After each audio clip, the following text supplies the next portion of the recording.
So আজ আমরা দেখতে চলেছি এই বছরের one of the best psychological body horror survival movie, যার নাম দি সাবস্টেন্স। মুভিটা যে কোনো সময় ব্যান হয়ে যেতে পারে, তাই ব্যান হওয়ার আগে যারা ভিডিওটি দেখছো তারা অনেক এনজয় করবে। আর মনে রাখো, এই মুভিটি শেষ হতে হতে এর প্রভাব তোমাদের উপর দেখা দিবে। শুরুতে একজন লোক ডিমের কুসুমের ভেতর একটি গ্রিন কালারের লিকুইড ইনজেক্ট করে। এর কিছুক্ষণ পর সেই কুসুম থেকে আরেকটি কুসুম বের হয়ে আসে। দৃশ্য পরিবর্তন হয়। এরপর আমরা একটি স্থানে কিছু লোকদের এলিজাবেথ স্পার্কল নামের একটি স্টার তৈরি করতে দেখতে পাই। আসলে এলিজাবেথ খুবই সুন্দর একজন মডেল এবং একটি শো এর হোস্ট। স্টারটি তৈরি হওয়ার কিছু বছর পর্যন্ত অনেক মানুষ এখানে এসে সেলফি তুলতো, কিন্তু ধীরে ধীরে এই স্টার থেকে মানুষদের ইন্টারেস্ট কমতে থাকে এবং একটি সময় স্টারটি ভেঙে যায়। কেউ এসে আর স্টারটি ঠিক করেনি। এটা দেখে বোঝা যায় এলিজাবেথের প্রতি মানুষের ইন্টারেস্ট অনেক কমে গিয়েছে। এরপর আমরা সেই এলিজাবেথ স্পার্কলকে দেখতে পাই, যার বয়স এখন 50 বছর। এখন সে অনেকটা বৃদ্ধ হয়ে গিয়েছে, কিন্তু তবুও সে এখনো সেই শোটির হোস্ট হিসেবে আছে। শুটিং এর পর সে যখন ওয়াশরুমে যাচ্ছিল, তখন সে জানতে পারে লেডিস ওয়াশরুম কোনো কারণে বন্ধ, তাই সে পুরুষদের ওয়াশরুমে চলে যায়। সেখানে শোটির ডিরেক্টর চলে আসে। সে ফোনে কারোর সাথে কথা বলছিল যে এলিজাবেথ আগের মতো নেই, এলিজাবেথের কারণে আমাদের রেটিং কমে যাচ্ছে, আমি এখন এলিজাবেথকে রিপ্লেস করে দিব, আমার থেকে কোন নতুন সুন্দর তরুণী মেয়ে দরকার। এগুলো শুনে ওয়াশরুমে থাকা এলিজাবেথ পুরোপুরি ভেঙে পড়ে। সে যে সুন্দর যে গর্ব করত তা আজ শেষ হয়ে গিয়েছে। সে আয়নায় নিজের চেহারাকে ভালোভাবে দেখতে থাকে, যেখানে পরিষ্কার তার বয়সের ছাপ ফুটে উঠেছে। বয়স বেড়ে যাওয়াতে তার দুঃখ তো ছিলই, কিন্তু এখন তার দুঃখ আরো বেড়ে গিয়েছে, কারণ তাকে শো থেকে বের করে দেওয়া হচ্ছে। এখন সে এমনিতে তো সবকিছু ছাড়বে না। সে প্রথমে ডিরেক্টরের সাথে কথা বলে। ডিরেক্টর বলে, দেখো এলিজাবেথ, আমি তোমার কোনো সাহায্য করতে পারবো না, কারণ আমার শো চলে মানুষদের দিয়ে, তাই আমি মানুষদের সেটা দিতে চাই যেটা তাদের দরকার, অর্থাৎ সৌন্দর্য, আর সেটা তোমার কাছে এখন নেই। ডিরেক্টরের কথায় এলিজাবেথ অনেক কষ্ট পায়। সে সেখান থেকে বেরিয়ে পড়ে, কিন্তু ড্রাইভ করতে করতে ডিরেক্টরের কথাগুলো সে ভাবতে থাকে। এগুলো ভাবতে ভাবতে তার ড্রাইভিং থেকে মনোযোগ সরে যায়, আর রাস্তায় একটি গাড়ির সাথে তার সংঘর্ষ হয়। অদ্ভুত ব্যাপার হচ্ছে, ডাক্তার তাকে জানায় এত খারাপ অ্যাক্সিডেন্টের পরেও এলিজাবেথের শরীরে গুরুতর কোনো আঘাত লাগেনি। এটা তার ভাগ্য ছিল। যাই হোক, এলিজাবেথকে হসপিটাল থেকে ডিসচার্জ তো করে দেওয়া হয়, কিন্তু সে ফুপিয়ে কাঁদছিল, কারণ সে রাস্তায় তার ছবিযুক্ত পোস্টারকে ছিঁড়ে ফেলতে দেখেছে। এখানের একটি নার্স তার পিঠের হাড় পরীক্ষা করে, এরপর সে তার কাপড় দিয়ে দেয়। এলিজাবেথ যখন হসপিটাল থেকে বের হয়, তখন সে বুঝতে পারে নার্স তার কোটের মধ্যে একটি মেসেজ দিয়েছে। মেসেজে লেখা ছিল, এটি আমার জীবন পরিবর্তন করে দিয়েছে। এর সাথে একটি ড্রাইভও ছিল, যেখানে লেখা ছিল দি সাবস্টেন্স। ঘরে আসার পর সে ড্রাইভটি ওপেন করে, যেখানে দি সাবস্টেন্স নামের একটি তরল ব্যাপারে তথ্য দেওয়া হচ্ছিল। এই সাবস্টেন্সটি অনেক কার্যকরী ছিল, আর এই সাবস্টেন্স যে কোনো বৃদ্ধ মানুষকে তার আরেকটি নতুন যৌবন ভেরিয়েন্ট দিতে পারবে। এই সাবস্টেন্স তরলটির সাথে আরো একটি তরল আছে, যেটা দুনো ভেরিয়েন্ট অর্থাৎ পুরনো শরীর এবং নতুন শরীরকে একসাথে কানেক্টেড রাখত।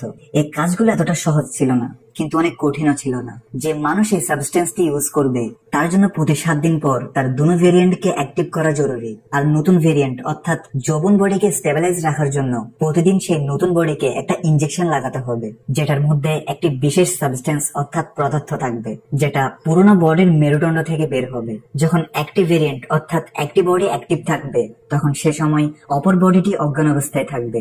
এলিজাবেথ থেকে প্রথম এগুলো মিথ্যা মনে হয়, আর সে ড্রাইভকে নিয়ে সোজা ডাস্টবিনে ফেলে দেয়। কিন্তু রাতে তার ঘরে থাকা সব পুরস্কার এবং তার যৌবনের ছবিগুলো তাকে ডিস্টার্ব করতে থাকে। তখন সে রাগে ড্রাইভটি ডাস্টবিন থেকে বের করে সে নাম্বারে কল দিয়ে দেয়, আর বলে, আমি সেই সাবস্টেন্সটি অর্ডার করব। ফোনের অপর দিকে যে মানুষ তার সাথে কথা বলছিল, সে বেশি কিছু তো বলে না, জাস্ট তার ঠিকানা জিজ্ঞেস করে। এরপর তাকে একটি জায়গার অ্যাড্রেস দিয়ে ফোন কেটে দেয়। এর পরের দিন সকালে সে নিউজ পেপার পড়ছিল, যেখানে সে একটি অ্যাড দেখতে পায়। যে অ্যাডটি তার কোম্পানি লাগিয়েছে, যেখানে তারা এলিজাবেথের রিপ্লেস করার জন্য একটি নতুন মডেলের ইন্টারভিউর জন্য অ্যাড লাগিয়েছে, যেটা দেখে এলিজাবেথ অনেক হতাশ হয়ে পড়ে। এই নিউজ পেপারটির সাথে তার কাছে একটি খাম আসে, যেটি ব্ল্যাক কালারের ছিল। এলিজাবেথ যখন এই খামটি খুলে, তখন সেখানে একটি নাম্বার ছিল। এরপর এলিজাবেথ সেই লোকটির ফোনে বলা অ্যাড্রেসে পৌঁছায়, যেটা ছিল একটি গোপন লকার। যে কার্ডটি এলিজাবেথকে খামের মধ্যে দেয়া হয়েছিল, সেটার সাহায্যে সে এই জায়গাটিকে অ্যাক্সেস করে ভিতরে এন্টার করে, যেখানে সে নিজের লকারটি খুলে, যেখানে একটি বক্স ছিল। বক্সটি নিয়ে এলিজাবেথ ঘরে চলে আসে। ঘরে এসে সে দ্রুত বক্সটি খুলে, যেখানে অনেক কিছু ছিল, যেমন একটি সিরাম এবং ইনজেকশন, যেটাকে শুধু একবার ইউজ করতে হবে। সাথে অ্যাক্টিভেটর স্টেবিলাইজার রয়েছে, যেটা দিয়ে তার থেকে প্রতিদিন নতুন যৌবন বডিটিকে স্টেবিলাইজ করতে হবে। আর এগুলো সে আগেই ড্রাইভটি থেকে শিখে ফেলেছে। এখন প্রতি সপ্তাহে বডিকে চেঞ্জ করার জন্য একটি বিশেষ ধরনের পাইপ দেওয়া হয়েছে বডিকে সুইচ করার জন্য, এবং শেষে নিউ এবং ওল্ড বডির জন্য বিশেষ ধরনের খাবার দেওয়া হয়েছে। এলিজাবেথ এরপর ওয়াশরুমে যায়, যেখানে সে দীর্ঘ সময় তার শরীরকে দেখছিল। সে সিদ্ধান্ত নিতে পারছে না তার থেকে এটা করা উচিত কিনা। সো অনেকক্ষণ ভাবার পর সে ওই গ্রিন কালারের সাবস্টেন্স নিজের মধ্যে ইনজেক্ট করে নেয়। ইনজেকশন লাগানোর কিছুক্ষণ পর তো তার কিছুই হয় না, কিন্তু এরপর তার অসহ্য যন্ত্রণা শুরু হয়। সেই যন্ত্রণায় ছটপট করতে থাকে। তখন আমরা তার চোখে তার আইবলস গুলো ডাবল হতে দেখতে পাই। এরপর তার কোমর থেকে পিঠ পর্যন্ত ফেটে সেখান থেকে একটা নতুন যৌবনময় বাহিরে আসে। এটা এলিজাবেথের নতুন ভেরিয়েন্ট, অর্থাৎ তার নতুন বডি। এলিজাবেথ যখন তার নতুন সে বিশ্বাস হয় না যেটা কাজ করেছে। সে এতটাই সুন্দর এবং যৌবন হয়ে গিয়েছে তা সে কল্পনা করতে পারেনি। অনেকক্ষণ নিজের সৌন্দর্য দেখার পর এলিজাবেথ তার পুরনো বডির পেছনে সেলাই করতে থাকে। এরপর সে পুরনো বডিকে বাঁচিয়ে রাখার জন্য কোম্পানি থেকে যে খাবারগুলো দেওয়া হয়েছে সেটা সে পুরনো বডিতে প্রবেশ করে। রাতে সে তার সৌন্দর্য অনেক উপভোগ করে, কিন্তু সকালে যখন সে উঠে তখন তার নাক থেকে রক্ত বের হচ্ছিল। সে টেনশন করতে থাকে। তখনই তার মনে পড়ে তাকে তো একটা অ্যাক্টিভেটর স্টেবিলাইজার দেওয়া হয়েছে শরীরকে অ্যাক্টিভ রাখার জন্য, আর তাকে বলা হয়েছিল প্রতিদিন তার নতুন বডিকে অ্যাক্টিভ রাখার জন্য পুরনো বডির মেরুদণ্ড থেকে সিরাম বের করে নিজের শরীরে প্রবেশ করাতে হবে। তাই সে দ্রুত তার পুরনো বডি থেকে সিরাম বের করতে থাকে। এরপর একদিনের হিসাব অনুযায়ী তার শরীরে সেটা প্রবেশ করে, যার ফলে সে পুরোপুরি নর্মাল হয়ে যায়। সে এখন অনেক কনফিডেন্সের সাথে কাপড় পরে বাইরে বের হয় আর যেতে থাকে সে শো এর অডিশনের জন্য, যেখান থেকে তাকে বের করে দেওয়া হয়েছিল। সেখানে এলিজাবেথের সৌন্দর্য দেখে সবার হুশ উড়ে যায়। ডিরেক্টর তাকে দ্রুত সিলেক্ট করে নেয়। এলিজাবেথ এখানে তার নাম সু বলে। ইন্টারভিউতে সিলেক্ট হওয়ার পর তার থেকে মনে পড়ে তাকে তো প্রতি সপ্তাহে বডি চেঞ্জ করতে হবে। তাই সে একটা বাহানা বানিয়ে ডিরেক্টরকে বলে তার মা অসুস্থ, তাই তার থেকে মাসে 2 বার গ্রামে যেতে হয়, অর্থাৎ মাসে 2 সপ্তাহ সে কাজে থাকবে না। ডিরেক্টর কিছু না ভেবে তার এই শর্ত মেনে নেয়। ফাইনালি এই জবটি সে পেয়ে গিয়েছে। এরপর থেকে সে শো এর শুটিং এ অনেক এনজয় করতে থাকে। তার একের পর এক স্টাইলিশ ছবি উঠানো শুরু হয় এবং বলতে বলতে তার বিলবোর্ড, তার অ্যাড পুরো শহরে চলতে শুরু করে। সে অনেক ফলোয়ার এবং অনেক সুনাম দ্রুত অর্জন করে ফেলে। এভাবে 6 দিন কেটে যায় এলিজাবেথ এই নতুন বডিতে থাকতে থাকতে। আর আজ 7ম দিন ছিল, অর্থাৎ বডি শিফট করার দিন। অর্থাৎ আজ থেকে পুরো 1 সপ্তাহ তাকে তার পুরনো বডিতে থাকতে হবে। বডি শিফট করার পর এলিজাবেথ নতুন বডিতে ফুডগুলো অ্যাটাচ করে দেয়। এরপর সে তার অফিসে চলে যায়, যেখানে ডিরেক্টর তার পারিশ্রমিকের বিনিময়ে তাকে একটা গিফট দেয়। সাথে তার অনেক অপমান করে তাকে শো থেকে বের করে দেয়, যার কারণে ঘরে এসে এলিজাবেথ অনেক খারাপ লাগে। যাই হোক, এর পর দিন এলিজাবেথ নিউজ পেপারের সাথে একটি খাম পায়, যেটা সে কোম্পানি থেকে এসেছে, যেখান থেকে তাকে সাবস্টেন্স দেওয়া হয়েছে। খামের মধ্যে একটি মেসেজ ছিল যেখানে বলা হয়েছে তার নতুন ফুড চলে এসেছে। এলিজাবেথ এরপর সে স্থানে গিয়ে ফুডগুলো নিয়ে আসে। এখন 7 দিন পূর্ণ হয়ে যায় আর এলিজাবেথ সুতে কনভার্ট হয়ে যায়, অর্থাৎ নতুন বডি অ্যাক্টিভ করে ফেলে। এখন সু বডিগুলোকে এভাবে এখানে ফেলে রাখতে পারে না, সে যে কোনো সময় ধরা খেতে পারে। তাই সে সিদ্ধান্ত নেয় সে তার ঘরের ভেতরে একটি দেয়াল ভেঙে সেখানে এলিজাবেথের বডিকে লুকিয়ে রাখবে। তো প্ল্যান অনুযায়ী সু কাজে লেগে পড়ে, কিন্তু এগুলো করতে গিয়ে অনেক শব্দ হচ্ছিল, যার কারণে তাদের আশেপাশের প্রতিবেশী থেকে অনেক সমস্যা হচ্ছিল।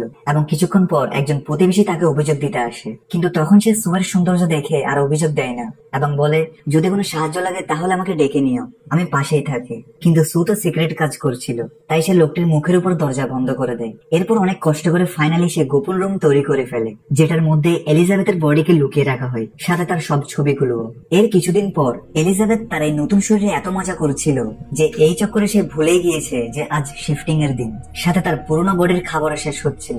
সেদিন সে একটি ছেলেকে ঘরে ডাকে, কিন্তু রাতে যখন সে কাজে ব্যস্ত ছিল তখনই হঠাৎ তার নাক দিয়ে রক্ত বের হতে থাকে, সাথে তার পুরো শরীরে যন্ত্রণা শুরু হয়। সে বুঝতে পারে আজ শিফটিং এর দিন ছিল, কিন্তু শিফট করার বদলে তাকে লোভ পেয়ে বসে। সে আরো কিছু সময় নতুন বডিতে থাকার সিদ্ধান্ত নেয় এবং সে পুরনো বডির মেরুদণ্ড থেকে সিরাম বের করে নিজের বডিতে ইনজেক্ট করে নেয়, যার ফলে সে ঠিক তো হয়ে যায়। কিন্তু এর পরিণাম কি হবে তা আমরা সামনে জানতে পারবো। তো আরো 7 দিন অর্থাৎ মোট 14 দিন সো নতুন বডিতেই থেকে যায়। কিন্তু এরপর যখন সে বডি শিফট করে তখন সে দেখে তার একটি আঙ্গুল খারাপ হয়ে গিয়েছে, আর এটা শুধুমাত্র তার অসাবধানতার কারণে হয়েছে। এলিজাবেথ এখন টেনশনে কোম্পানিতে কল করে আর তাদের জিজ্ঞেস করে আমি একটি সাইকেল মিস করে দিয়েছি, আমি আমার বডি শিফট করিনি, যার কারণে আমার একটি আঙ্গুল খারাপ হয়ে গেছে, এটা ঠিক করার কি কোনো সলিউশন আছে?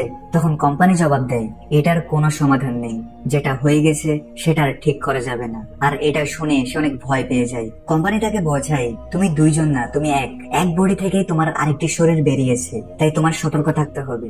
যাই হোক, এলিজাবেথ তার নতুন ফুডগুলো নিয়ে একটা রেস্টুরেন্টে পৌঁছায়, যেখানে সে একজন বৃদ্ধ লোককে দেখতে পায় যে তার সাথে অদ্ভুত ভাবে কথা বলছিল। এলিজাবেথ থেকে মনে পড়ে এই বৃদ্ধটির হাতে ঠিক তেমন চিহ্ন আছে যেমনটা মেডিকেলে সেই নার্সের হাতে দেখেছিল, অর্থাৎ এটা সেই নার্সের ওল্ড বডি। বৃদ্ধ তাকে জিজ্ঞেস করে তোমার নতুন বডি তোমাকে খাওয়া শুরু করেছে কি, এটা শুনে এলিজাবেথ ভয় পেয়ে সেখান থেকে বেরিয়ে পড়ে। সে ঘরে এসে সিদ্ধান্ত নেয় সে তার পুরনো বডিতে খুশি থাকতে চায়। তাই সে তার বন্ধুকে ফোন করে দেখা করার জন্য। এরপর সে অনেক সুন্দর কাপড় চোপড় পরে রেডি হয় আর সুয়ের মতো সেম মেকআপ করে। কিন্তু যখন সে বাহির হচ্ছিল তখন সে সুয়ের যৌবন বডির পোস্টার দেখতে পায়, যার ফলে তার সমস্ত কনফিডেন্স শেষ হয়ে যায়। সে আগে তার মেকআপ এবং চুলগুলো এলোমেলো করে ফেলে।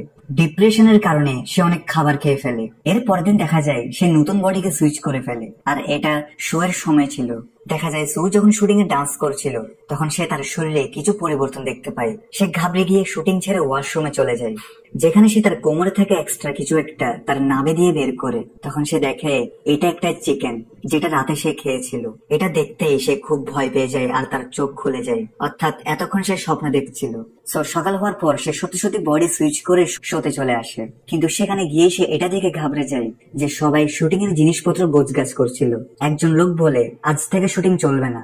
ঘাবড়ে যাওয়ার পর সে ডিরেক্টরের কাছে যায়, যেখানে পরিচালক তার টেনশন খুশিতে বদলে দেয়। এটা বলে যে এটার এখন নর্মাল শো নেই, এটি একটি বিখ্যাত শো হয়ে গিয়েছে। সাথে সে সুকে নিউ ইয়ার হোস্ট করতে বলে। এটা শুনে তার খুশির লিমিট থাকে না, আর সে কিছু না ভেবে ডিরেক্টরকে হ্যাঁ বলে দেয়। যদিও সে জানে না নিউ ইয়ার সেদিন ছিল যেদিন তার বডি শিফট করতে হবে। এরই মাঝে তাকে আবার লোভ পেয়ে বসে। সে আর নতুন বডি ছেড়ে পুরোনো বডিতে যেতে চাচ্ছে না, তাই সে অনেকদিন নতুন বডিতে থাকা শুরু করে। সাথে এই বডিকে অ্যাক্টিভ রাখার জন্য সে প্রতিদিন পুরোনো বডি থেকে সিরাম বের করে তার শরীরে প্রবেশ করায়, যেটার প্রভাব তার পুরোনো বডির উপর পড়বে। এখন অনেকদিন পর সু যখন বডি শিফট করে তখন সে দেখে এলিজাবেথ পুরো বুড়ো হয়ে গিয়েছে, কারণ তার বডি থেকে অনেক সিরাম বের করা হয়েছে। সাথে সে পুরোনো বডিকে অ্যাক্টিভ করে নেয়। এলিজাবেথ এখন তার অবস্থা দেখে নিজের উপর ঘৃণা করতে থাকে। সে আগে তার ঘরে থাকা সব সুয়ের ছবি ছিঁড়ে ফেলে। সাথে সে তার রুমের জানালাতে একটি বড় পর্দা লাগিয়ে দেয়, যেখান থেকে সুয়ের একটি বিলবোর্ড দেখা যায়। এলিজাবেথ কোম্পানিতে কল করে এবং বলে এসব কিছুর কি কোনো সলিউশন আছে? আমি কি আমার আগের সেই বডি ফেরত পেতে পারি? কোম্পানির লোক বলে আপনাকে প্রথমে বলা হয়েছে যেটা হয়ে গিয়েছে সেটার বদলানো যাবে না, তবে এটি আপনার হাতে যে আপনি সবকিছু থামাতে চাইলে এখানেই থামাতে পারেন। এরপর আপনার ওল্ড ভেরিয়েন্ট অর্থাৎ আপনার পুরনো বডিটির সাথে আপনাকে পুরো জীবন কাটাতে হবে। কিন্তু এটাতে এলিজাবেথ রাজি হয় না। সে ডিপ্রেশনে পড়ে যায়। এরই মাঝে তার কাছে অফিস থেকে কল আসে, সো সে দ্রুত বডি শিফট করে নেয়। আর এবার সে তার ওল্ড বডি থেকে একসাথে 3 মাসের সিরাম সে তার নতুন বডিতে ইনজেক্ট করে নেয়। আসলে এই দুই বডি অর্থাৎ নিউ এবং ওল্ড বডির মাইন্ড সেম, তাদের বুদ্ধি এবং জ্ঞান সব সেম, কিন্তু বয়সের দিক থেকে পার্থক্য হওয়ার কারণে নতুন বডিটি অর্থাৎ সুয়ের বডির চিন্তা চেতনা ভিন্ন। তাই এলিজাবেথ যখন তার নতুন বডিতে আসে তখন নিজের সুন্দর শরীর দেখে সে লোভে পড়ে যায়। সে আর এলিজাবেথের মতো চিন্তা করতে পারে না, কোনো কিছু ভাবার চেষ্টা করে না, যার কারণে সে ভুল কাজ করে বসে।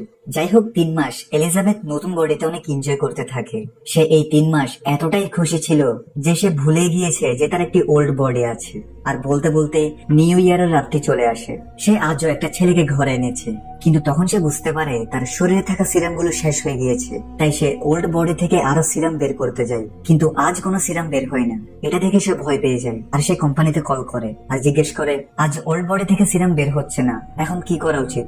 কোম্পানির লোকগুলো বলে যদি সে বডি থেকে সিরাম বের না হয় তাহলে এর মানে হচ্ছে আপনি সব সিরাম ইউজ করে ফেলেছেন। এখন আপনাকে ওল্ড বডির শরীরে নতুন সিরাম তৈরি হওয়া পর্যন্ত অপেক্ষা করতে হবে, ততক্ষণ আপনি বডি সুইচ করে চলুন। এটা শুনে সুয়ের অবস্থা খারাপ হয়ে যায়। সে কিছু ভাবা ছাড়া ওল্ড বডিতে সুইচ করে ফেলে, আর এই আওয়াজগুলো সেই ছেলেটা শুনে ফেলে। তার থেকে বিষয়টা অদ্ভুত লাগে যে এত রাতে সে কি কাজ করছে। তাই সেই জিনিসটা দেখার জন্য ওয়াশরুমে যায়, কিন্তু এই বুড়ো এলিজাবেথ দ্রুত ওয়াশরুমের দরজা লক করে দেয়। দেখা যায় এলিজাবেথ এখন অনেকটাই বৃদ্ধ হয়ে গিয়েছে, এতটাই বৃদ্ধ যে তার মাথার সব চুল পড়ে যায়। তার শরীরের চামড়াগুলো লুজ হয়ে গিয়েছে, তার থেকে হাঁটাচলা করতেও খুব কষ্ট হচ্ছিল। ছেলেটি বৃদ্ধ মহিলার কণ্ঠ শুনতে পেয়ে সেখান থেকে ভয়ে পালিয়ে যায়। এলিজাবেথ কোম্পানিতে কল করে, সে বলে সে সবকিছু এখানে বন্ধ করতে চায়। কোম্পানির লোকগুলো তার কথায় রাজি হয়। এরপর কোম্পানি থেকে তাকে টার্মিনেশন সাবস্টেন্স নিয়ে যেতে বলে।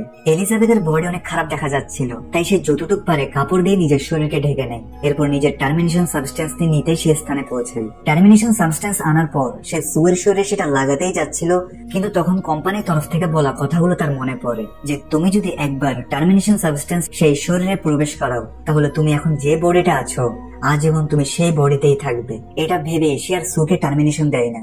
সেই আয়নায় যখন তার বডিকে দেখে তখন তার থেকে সুয়ের প্রতি অনেক রাগ হয়, কারণ এই সবকিছু তার নতুন বডি অর্থাৎ সুয়ের জন্য হয়েছে। তাই সে রাগে টার্মিনেশন সাবস্টেন্সটি সুয়ের শরীরে প্রবেশ করিয়ে দেয়। কিন্তু সে যখন অর্ধেক সাবস্টেন্স প্রবেশ করিয়ে ফেলে তখন তার থেকে মনে পড়ে তাকে তো অনেক শো হোস্ট করতে হবে, আর সামনের দিনগুলোতে সে অনেক অ্যাওয়ার্ড পেতে চলেছে। এলিজাবেথ অ্যাওয়ার্ড গুলো পেতে চায়, সে অনেক প্রশংসা পেতে চায়। এই ভেবে এলিজাবেথ আর অর্ধেক টার্মিনেশন সাবস্টেন্স সুকে দেয় না। তার থেকে সন্দেহ জাগে সুকি মারা গিয়েছে। সে সুকে জাগানোর চেষ্টা করে, কিন্তু অনেকক্ষণ চেষ্টা করার পর যখন সুয়ের হুঁশ ফিরে না তখন সেই বডি সুইচ করার কথা ভাবে, কিন্তু বডিও সুইচ হয় না, কারণ সুয়ের বডিতে সিরাম নেই। এলিজাবেথ বুদ্ধি করে তার মেরুদণ্ড থেকে অ্যাক্টিভেটর বের করে সরাসরি সুকে লাগিয়ে দেয়, আর এর কিছুক্ষণ পর সু অ্যাক্টিভেট হয়ে যায়। অর্থাৎ একই সময়ে এলিজাবেথের দুই ভেরিয়েন্ট অ্যাক্টিভ হয়ে যায়। অ্যাক্টিভ হতেই সু যখন তার সামনে টার্মিনেশন করে ইনজেকশন অর্ধেক দেখতে পায় তখন তার থেকে সেটার অনুশোচনা হয়। সে টেনশন করতে থাকে এই বডির কিছু হয়ে যাবে না তো, আর সে এলিজাবেথের উপরই প্রচন্ড রেগে যায়, যার ফলে সে এলিজাবেথকে অনেক মারধর করতে থাকে। সে এলিজাবেথকে পুরো ঘরে তাড়িয়ে মারতে থাকে, সাথে এলিজাবেথের মাথা কাচের সঙ্গে বাড়ি খাওয়াতে থাকে, যার ফলে শেষে এলিজাবেথের মাথা ক্র্যাশ হয়ে যায় আর সে মারা যায়। এলিজাবেথকে মারার পর সু বুঝতে পেরেছে সে অনেক বড় ভুল করেছে, কারণ সে আর ওল্ড বডি থেকে সাবস্টেন্স বের করতে পারবে না। যাই হোক, সে সেখানে সবকিছু পরিষ্কার করে শোর জন্য বেরিয়ে পড়ে। সেখানে পৌঁছাতেই সবাই তাকে বড়সড় ভাবে ওয়েলকাম জানায়, তার থেকে সবকিছু ভালো লাগে। কিন্তু হঠাৎ তার শরীর অস্বাভাবিক হতে থাকে, তার নাক থেকে রক্ত বের হতে থাকে, আর সে ঘাবড়ে ওয়াশরুমে চলে যায়। সে যখনই মুখ খুলে তখন সে দেখে তার একটি দাঁত পড়ে গিয়েছে।